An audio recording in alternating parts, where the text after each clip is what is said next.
자, 우리는 오늘 라오디케아에 대한 부분들, 즉 라오디케아 교회가 성경의 마지막에 나오는 그런 부분이거든요.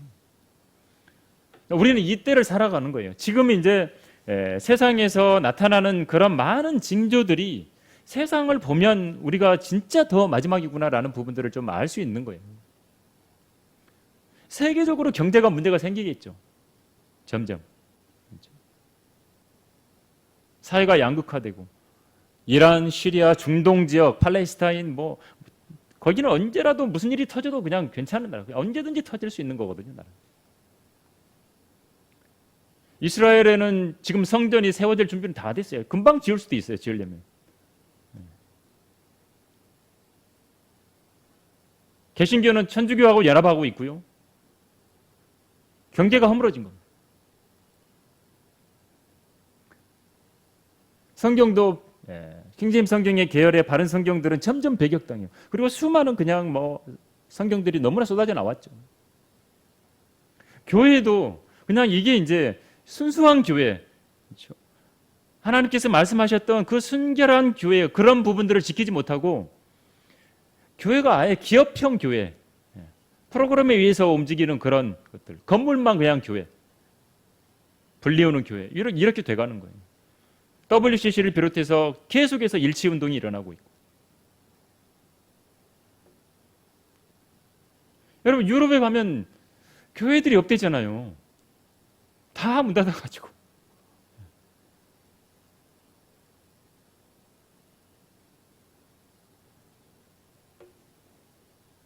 다 이제 진짜 그리스도인들을 찾아보기 힘든 때로 향해 가는 겁니다. 점점.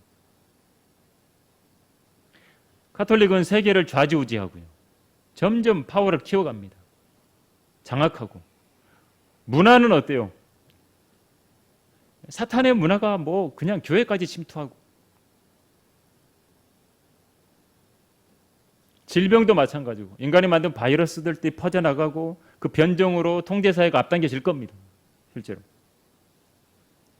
복음은 어때요? 진짜 예수 그리스도의 보혈이 들어가 있는 복음.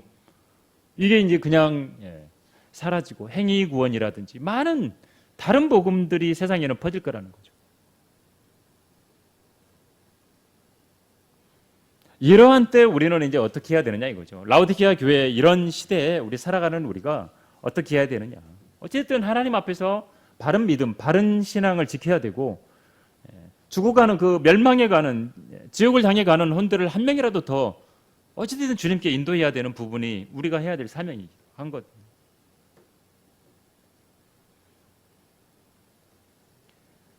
자, 이게 지금 라오디케아 실제로 지역 고대 라오디케아의 발굴 현장이고 또 그 발굴 모습입니다.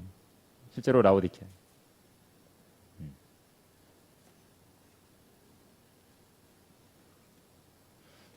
자, 라오디케아 교회는 AD 1900년부터 교회의 휴거 때까지 이어지는 그 마지막 교회입니다. 이 라오디케아는 안티오코스 이사가 이제 자기 부인이 이름이 라오디케아예요. 그래서 그 부인 이름을 따가지고 라오디케아라고 불렀다는 거죠.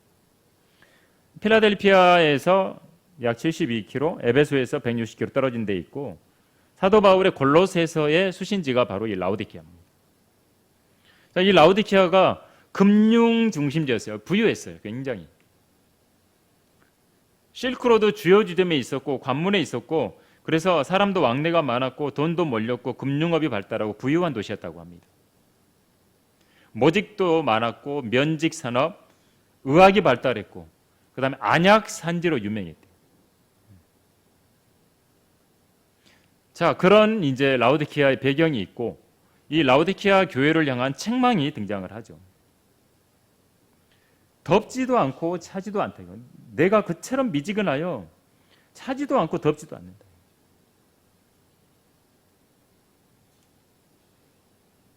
하나님께서 원하시는 것은 뭐냐면 차든지 덥든지 해라. 그렇죠? 하나님 원하는 그거예요. 나는 내가 차든지 덥든지 하기를 원한다 이렇게 말씀하시고. 라오디케아 교회 특징이 뭐냐면 물질적으로 부유하다는 거예요. 자기들이 볼 때. 나는 부유하고. 그렇죠?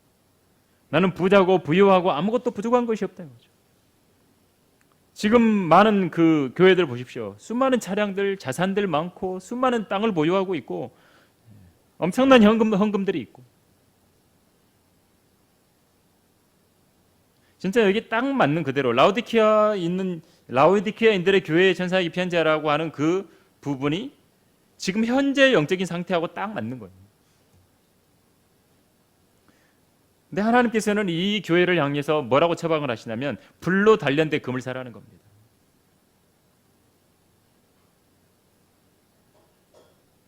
흰옷을 사서 입으래요.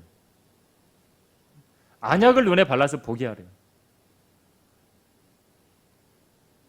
그러니까 하나님께서 보실 때는 완전히 너는 비참하고 가련하고 가난하고 눈멀고 헐벗었다라고 말하는 것이에요.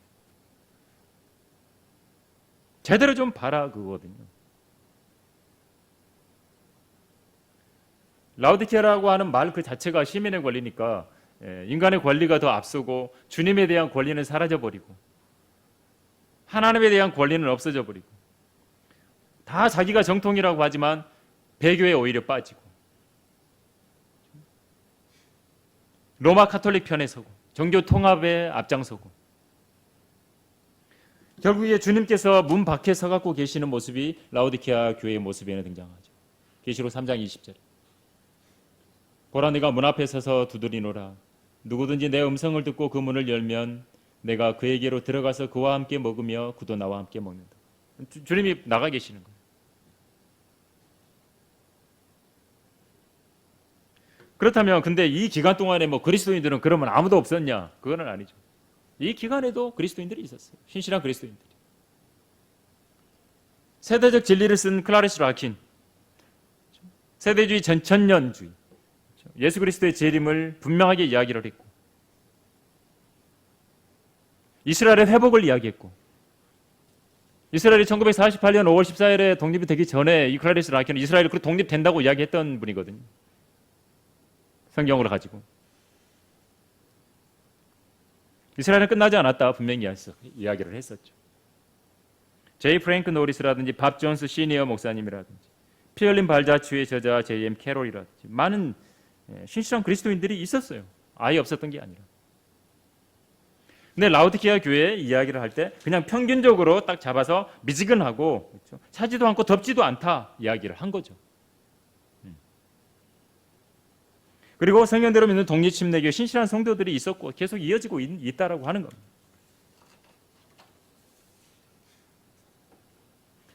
그래서 이 교회에 우리에게 주시는 교훈은 뭐냐면 우리가 누구든지 주님의 음성을 듣고 그 문을 열면 주님께서 그 사람하고 들어가서 교제하신다는 거죠. 주님은 그렇게 교제하기를 원하신다는 거죠.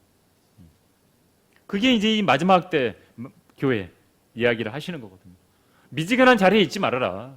정신을 차리고 좀 깨어서 있어라. 영적인 불감증에 걸리지 말아라. 교회가 세속화되고 그렇죠?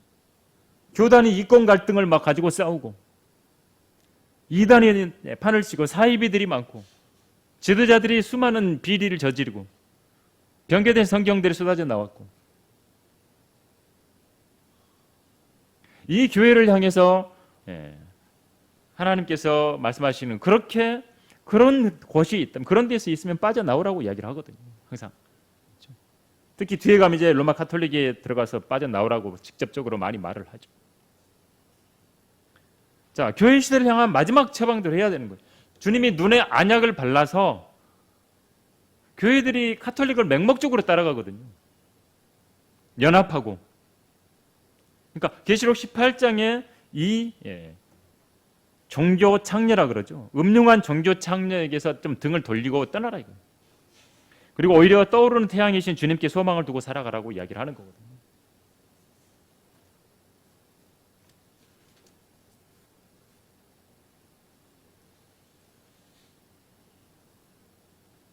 그래서 이제 골로새서에서도 보면 그런 말씀들을 쭉 이야기해요. 라오디케아에 있는 사람들과 그 골로새서에 이제 라오디케아의 사람들 그들에게 이제 이야기하는 부분들도 동시에 등장하라는 걸 볼 수 있거든요. 자, 이렇게 마지막 교회 등장하는 라오디케아 교회 때 우리가 어쨌든 하나님 앞에서 깨어 있어야 되고 주님과 함께 교제해야 되고 동행해야 돼요. 그걸 우리가 이제 좀 정확하게 인식을 하고 살아가야 된다는 거죠. 자, 어쨌든 7년 대환란은 옵니다. 대환란은 이제 계시록 뒤에 우리가 쭉 보겠지만 7년 대환란은 성경의 예언입니다. 실제적으로 다니엘서에 예언도 있고 다니엘의 70째 주에 대한 부분 이야기로 분명하게 말을 해주고 있고 7년 대환란은 실제적이고 마태복음 24장에 계속 등장을 하죠. 대환란 때 끝까지 견뎌야 구원받는다는 말이 직접 등장을 하고 어쨌든 대환란은 성도들이 지금 겪는 환난하고는 다르다는 겁니다. 대환란하고. 자, 그 대환난을 향해서 가고 있어요. 수많은 일들이 일어나잖아요. 재앙들이 일어나고 있고 자연 재앙들이 일어나고 근데 많은 신학자들이나 목사님들이나 이들은요 대환란을 문자적으로 가르치지 않는 분들이 많아요. 믿지도 않고 노아의 홍수도 그냥 안 믿는 분들도 있잖아요.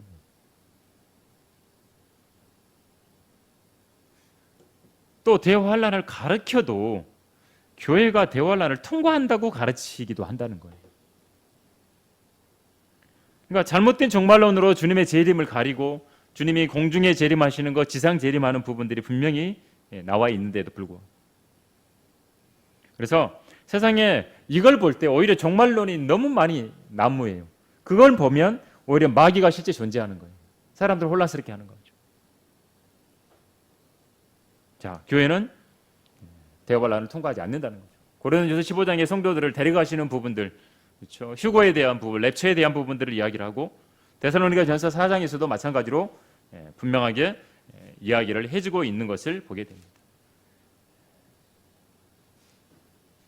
주님이 나팔 소리와 함께 오시고 공중에서 죽은 자들이 그리스도 안에서 먼저 일어나고 살아남아 있는 우리도 공중에서 주와 만나기 위하여 그들과 함께 구름 속으로 끌려 올라간다고.